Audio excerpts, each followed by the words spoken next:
Welcome to the Business Spotlight Series. I'm Rick Plaskett, a certified business and leadership coach here in Columbus, Ohio. Today, my guest is Chris Rockwell.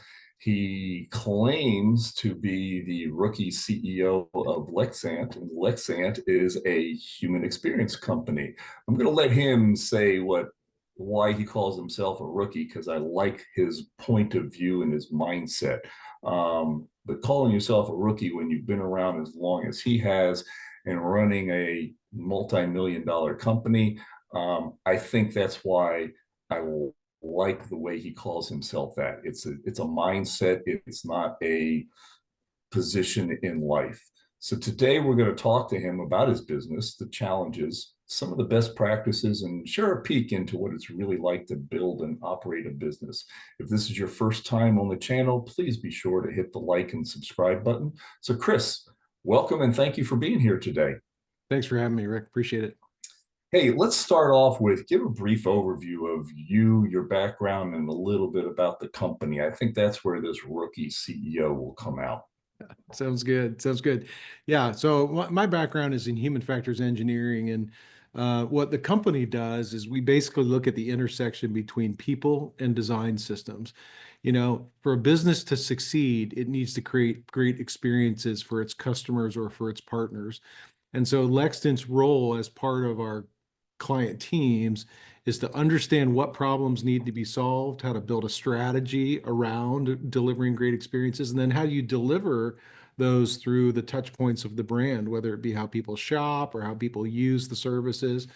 And we do quite a bit of work in the future of mobility when it comes to, say, commercial or consumer transportation, public transit, air travel, and the like, marine. We do a lot of work in that area, but we also do a lot of work in consumer and connected technologies like connected appliances and mobile applications and all those sort of things. And then we do quite a bit of work in healthcare as well, because in each one of those areas, the experience that you're creating differentiates you from the competition and ultimately allows you to win. Experience is the last true differentiator that businesses have. Everybody has the technology, everybody has the reach now, so you have to create a more compelling experience to win in the market.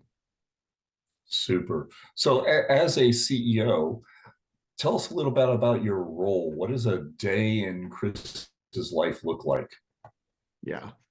Well, I think a lot of it is keeping us focused on what really matters for the business. I think one of the challenges that any business has is what things you're going to spend your time on. Where do you get a high return on investment of the hours or financial resources you have, and where are you not going to, and what's most important for the business? So really my job, there's kind of several elements to it. One is to establish the main goals for the business and what my leadership team and what my delivery team and operations team need to be focused on to be successful. And then another big part of my job as a president and CEO and founder of the company is to be outreaching to our clients, to form and build and extend relationships with our clients. A lot of how a business like Lextant gets started is based on passion, ability to deliver. And so I still have to lead the way, for the team. I can't expect anybody to be me. So I spend a lot of time with our clients thinking through what kind of challenges that they have and how to help them, whether it's me helping them or somebody else, but how to help our businesses, our clients succeed. I heard you describe at least three hats that you wear as a CEO. One is the face man of the company for your clients and interacting with them. Another is on the job itself and helping your team do their job and achieve their goals. And then the third one is being the parent, being the visionary of what is the future look like. Do you find any challenges in switching roles or roles taking too much of the time when you wanted to be in another? Tell us a little bit about how you juggle those three roles. Yeah, I think all of us probably face the challenge. I guess I call it the challenge of inertia. There's things that we're comfortable doing, things that we like to do. things that we think we're good at that we want to spend time doing. And sometimes you kind of have to force yourself out of that in order to do the things that the company needs, you know.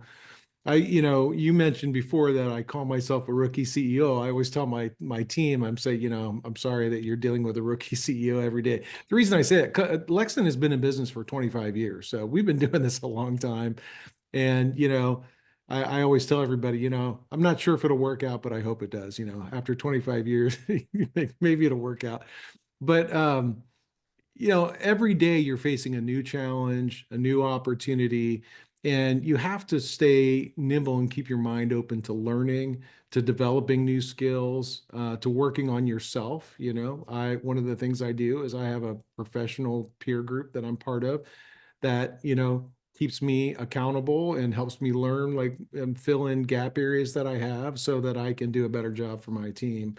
So really the key is, I want to learn. Everybody who joins Lextant makes an impact on our future. So I want to learn from them, and then I want to take the wisdom that I've gained and help them, develop quickly, and using the passion and experience that we've built over this time. But I can never forget that I've got a lot to learn, and I'm, always working on myself.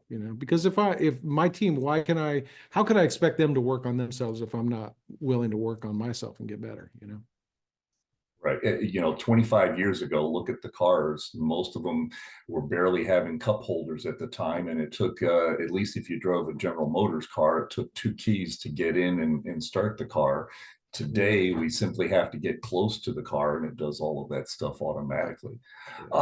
As you evolved and as you came forward, many of the people that I'm associated with struggle with the balance or the harmony, if you will, of setting goals and yet maintaining flexibility and adaptability. Mm-hmm.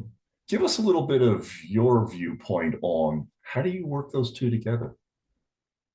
Yeah, so I don't know if the audience is familiar with traction and the EOS system. It's something that I came across probably in the last 5 years, maybe. And one of the things I like about it is its simplicity. In the EOS system, you create kind of a 10-year vision, you create kind of a 3-year plan or a 3-year sort of outlook, and then a 1-year plan. And in that, you're able to sort of say, okay, these are the things that we think we're working on. But you're always processing issues as an executive team, as a leadership team. And so that's where you need to be nimble. And do you need to pivot? If something is impacting your business, maybe you need to deprioritize a goal that you have and move one up so, that you can help the team succeed. If anything, the last 5 years have been, an illustration of that, between socioeconomic concerns and global pandemics and economic disruption. I mean, we have to be nimble and pivot quickly. I think that's the one thing that, you know, I would probably say I've done poorly in the past, which is reacting quickly to circumstances. I think in the past, I would have been, if we had a soft Q1 or Q2, I'd be like, well, I think it's gonna, pan out in Q3 or Q4. And then when it doesn't, then you get yourself in trouble, right? So one of the things I think that we're trying to do is to be more decisive about changes when they need to be made, and therefore stay ahead of the things that are impacting us from the outside. Absolutely, I understand. EOS is a great system and a Yeah, great yeah, process to set the goals and then be able to prioritize and assess things towards those goals yeah, and ask yourself every once in a while, is this still my goal or do I need to adjust? yeah. When you talk about being nimble,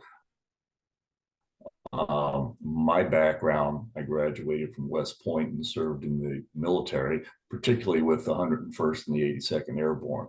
So Mm. once we left the plane and got to the ground, it was just us. And there was no time to assess, are the bullets really coming from over there? We had planned for it to be coming from the other way.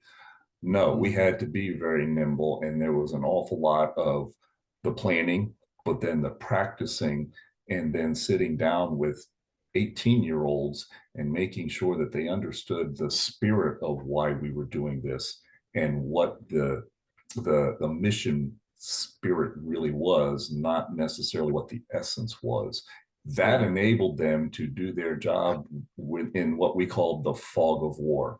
And so when I Mhm. coach, I take an awful lot of that, just push it through a thesaurus so it comes out sounding like business instead of military, but it really is the Yeah. same type of thing. You know, as Yeah. we look to the future of, go ahead. I was just going to a couple thoughts there. One is I like your description of our goals are maybe set, but the tactics are we want to be descriptive, not prescriptive, right? We want to identify the things that are the success criteria, but we don't want to dictate the specific thing. We want our teams to solve problems, right?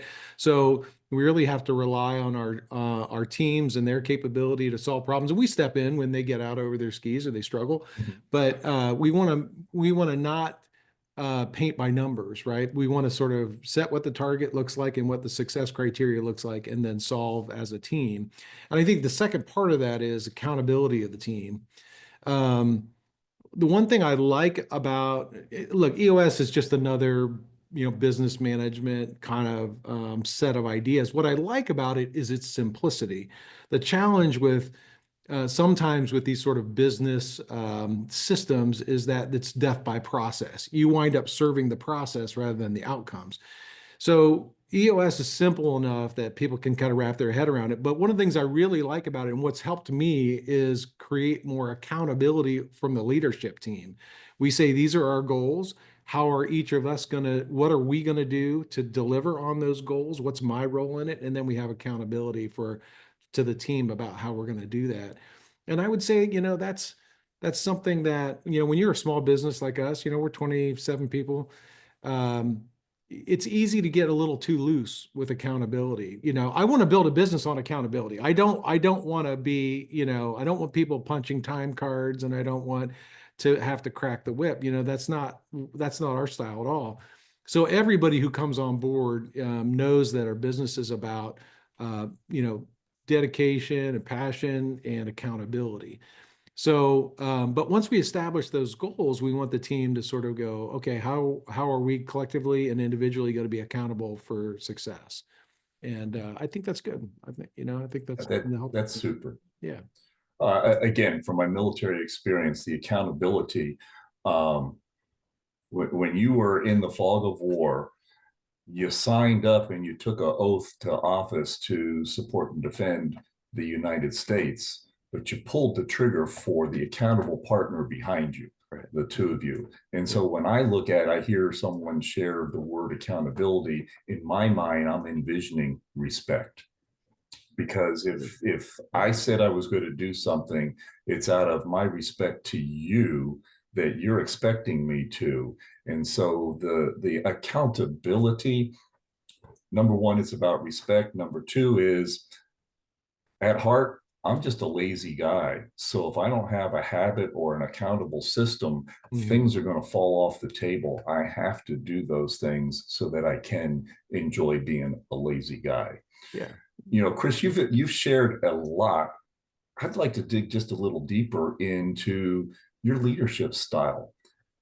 You've said a couple of things about a few years ago and now with EOS, and you've shared some of the stories of your style, but what and how would you describe your style today, and has it changed over the years? Uh, I try to be accessible to the team.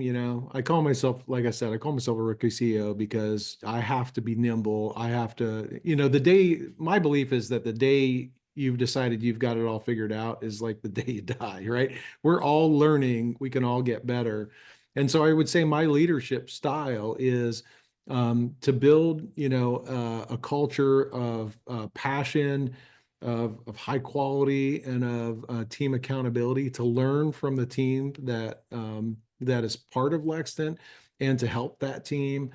And so I would say, my style tends to be more hands off, maybe. I don't want to be, I don't want to micromanage things, I want to, one of the things I've learned over time, and it's taken a while, and I think all of us go through this progression in our career where we go from as type A's, we go from like doing it all, right?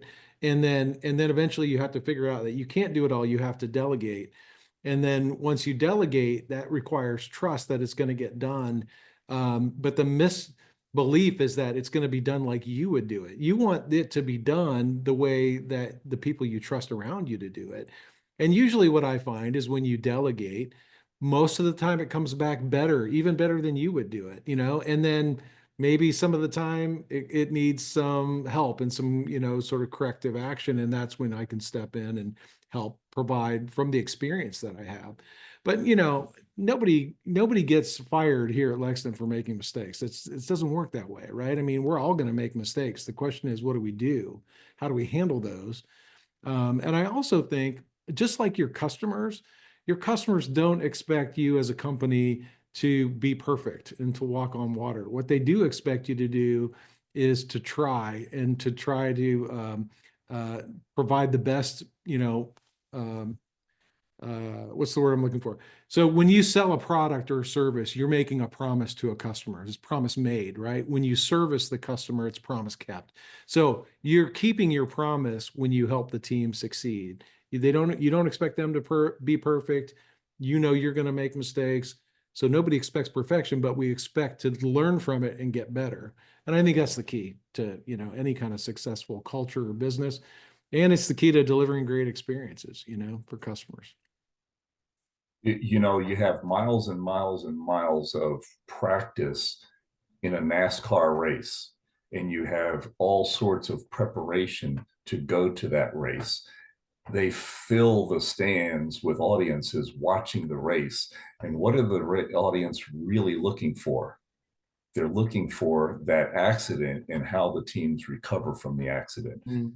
It's a boring sport to watch if everything goes naturally and the fastest car goes around all of those laps and wins. We want to see what you just said, the mistakes, the problems, the outside influence, and then see how you respond to that. And in that experience, feeling like you still understand us, you still respect us, you still cherish our business. And when Yeah. you can deliver that type of culture, Yeah. customers are going to be loyal to the end. Yeah. I think it's So, why Chris, do you, it's one of the reasons why I think that customer service is not invested enough in big businesses. In fact, your call service reps and things like that aren't empowered to really help customers. It's a mistake that I see companies make because, again, when you sell somebody a product or service, you're making a promise to them that this was a good investment. And when it doesn't work or you have difficulty with it, that's when the promise is kept. And that's how you solidify your brand, you solidify your culture, and ultimately you build lifelong relationships that way. right? So let's use that area. If you had one area that you could train your people in the next 6 months that would really help you be more satisfied with the type of business that you're running, what would that one area be? Hmm. One of the areas that we're always working on is sort of professional consultation skills. You know, your business, my business, everybody who's listening, their business is built on relationships. We are in the relationship business first. I don't care what kind of business you're in. That's the business you're in first, is the relationship business. And so it's important for our team to make sure that we're listening, we're understanding what problems our clients are trying to solve, and we're looking for opportunities to serve them better. So that's something that I'm always looking to grow in the team. Right, super. Listen, we've covered an awful lot of ground today in our conversation. If you watch it, I highly encourage you to save this, come back a few times, because Chris has given us a whole lot of great nuggets as to how he's gotten to be a successful, very successful rookie CEO.